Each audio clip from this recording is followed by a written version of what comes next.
Di atas 37. Lalu ada lagi 37,5. Ada lagi pendapat lain? 37,8. Ya. Jadi seseorang dikatakan demam itu kalau suhunya di atas 37,5.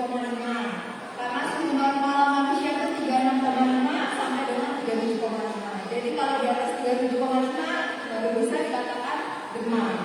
Nah, demam itu bukan merupakan suatu penyakit, tapi gejala dari penyakit. Jadi kalau misalkan Anda demam, tapi juga harus dicari penyebab demamnya ini apa. Nah, ada beberapa penyebab demam tersering pada anak-anak. Yang pertama bisa ispa atau infeksi saluran pernapasan akut. Lalu bisa tuberkulosis atau infeksi TBC. Lalu ada demam berdarah dan juga ini yang lagi banyak kasusnya nih HMPV atau yang paling dikenal dengan Singapura. Kita lagi tinggi kasusnya akhir-akhir ini. Jadi dimulai dari ispa. Definisi dari ispa itu merupakan suatu infeksi saluran pernapasan akut. Dikatakan akut karena perjalanan penyakitnya tiba-tiba. Berbeda dengan kalau penyakit kronis, perjalanan penyakitnya lama. Contohnya pada orang dewasa, diabetes mellitus, hipertensi, itu penyakit yang kronis. Sedangkan kalau ispa itu suatu penyakit yang perjalanan penyakitnya adalah tiba-tiba. Jadi itu akut. Nah, jadi infeksi saluran pernapasan itu kan dimulai dari hidung sampai ke paru-paru. Untuk gejala sendiri bervariasi tergantung dari di mana lokasi infeksinya. Kalau misalkan lokasinya cuma di saluran pernapasan atas, di hidung, biasanya gejalanya pilek, batuk. Lalu kalau misalkan ada radang tenggorokannya mengeluh nyeri menelan, rewel, nafsu makan di mulut, seperti itu. Dan juga ada gejala demam karena ada infeksi tadi. Lalu kalau misalkan infeksinya udah sampai ke paru-paru nih, dimana kan paru-paru itu salah satu fungsinya untuk pertukaran oksigen dan CO2. Kalau itu ada infeksi di paru-paru, otomatis fungsinya itu akan terganggu sehingga akan menunjukkan gejala sesak. Ini untuk refleksnya. Jadi apa sih yang perlu diperhatikan kalau anak ispa? Yang pertama, kalau anak itu sesak nafas. Tadi kan sudah saya jelaskan, sesak nafas itu terjadi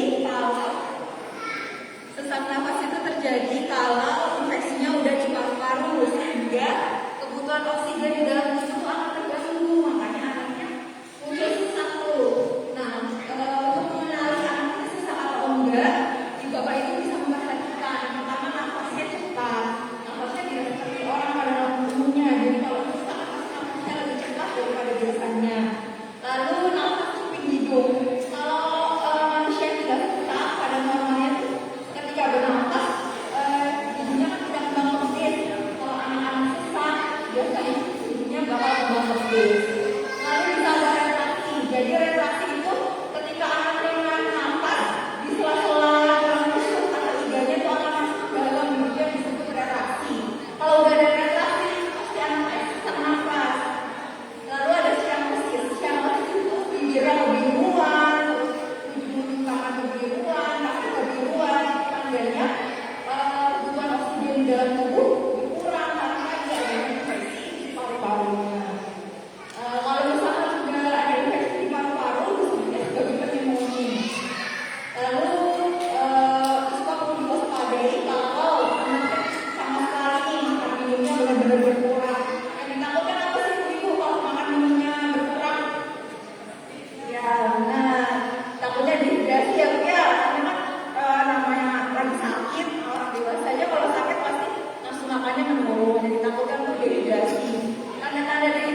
batuk pilek, misalkan sebulan kok udah 2 kali 3 kali batuk pilek, terus anaknya tiba-tiba ngeluh nyeri telinga, jadi bisa aja ada infeksi di telinga bagian tengahnya karena kan ada saluran yang berhubungan dengan telinga sama hidung. Kalau ada infeksi berulang di hidung, bisa aja kumannya ke telinga bagian tengah.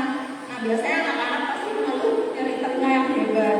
Kalau misalkan hal itu tidak langsung ditangani, bisa-bisa keluar cairan dari telinganya. Nah kalau udah keluar cairan, anak-anak biasanya udah nggak ngeluh nyeri lagi, tapi paling sering pasti sudah ada robekan di telinganya. Karena kan namanya proses infeksi pasti ada nanah yang menghasilkan dari proses infeksi tersebut. Kalau nanahnya itu nggak bisa keluar, akan menekan benang telinga, makanya timbul nyeri. Jika benang telinga sudah sobek, nanah bisa keluar, jadinya hilang, tapi biasanya penurunan darah, yang berbau seperti itu. Jadi kalau misalkan anak-anak sering batuk pilek